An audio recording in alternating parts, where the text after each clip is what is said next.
भीषण विमान अपघात, उपमुख्यमंत्री अजित पवार यांच्यासह सर्वांचा मृत्यू।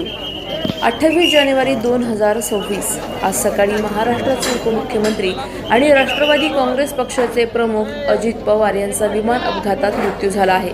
त्यांच्यासोबत असलेले सर्व प्रवासी आणि क्रू मेंबर्स हे या भीषण अपघातात मृत्युमुखी पडले आहेत। दुर्घटनेची घटना बारामती विमानतळाच्या जवळ लँडिंग करताना घडली आणि विमान अपघात इतका भयंकर होता की कोणतीही जीवित राहण्याची शक्यता राहिली नाही। प्रारंभिक माहितीनुसार विमानात एकूण 6 लोक होते।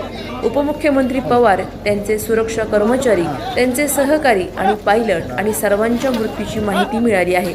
स्थानिक प्रशासन आणि आपत्ती प्रतिसाद यंत्रणा दुर्घटनास्थळी त्वरित दाखल झाली होती, पण विमान अपघात इतका भीषण होता की कोणताही बचाव संभव झाला नाही। सलाउद्दीन लोहार, नंदुरबार, न्यूज 24।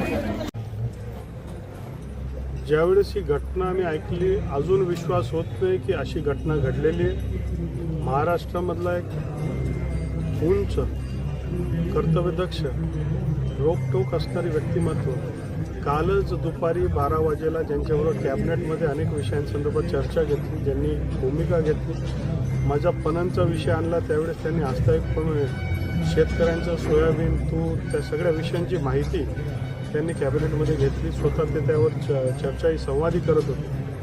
आणि आज सकाळी आम्ही रेल्वेत उतरल्यावर ही बातमी ऐकल्यानंतर मनाला विश्वास होत नाही की महाराष्ट्राची एवढी मोठी राजकीय, सामाजिक हानी, हे काम करणारा करता नेता आपल्यातनं अचानकपणे निघून गेल्यामुळे अजून आम्ही सारेजण धक्क्यामध्ये। माझं जीवनामध्ये मी फर्स्ट इयर कॉलेजला ज्यावेळेस सिम्बॉयसिसला ॲडमिशन घेतलं, त्यावेळेस बारामती हॉस्टेलला राहण्यासाठी मी ॲडमिशन घेतलं। त्याची इंटरव्ह्यू त्याची दादाने घेतली। त्या दिवसापासून आमदार, विरोधी पक्षातले आमदार, मंत्री वगैरे हा सगळा प्रवास आणि सभागृहामध्ये ज्यावेळेस विधानसभा चालायची त्यांच्या मागे मी बसायचो, तर सतत त्यांच्या अनुभवाचा, त्यांच्या गप्पांचा, त्यांच्या अनेक गोष्टींचा लाभ हा आमच्यासारख्या युवकांना मिळत राहायचा।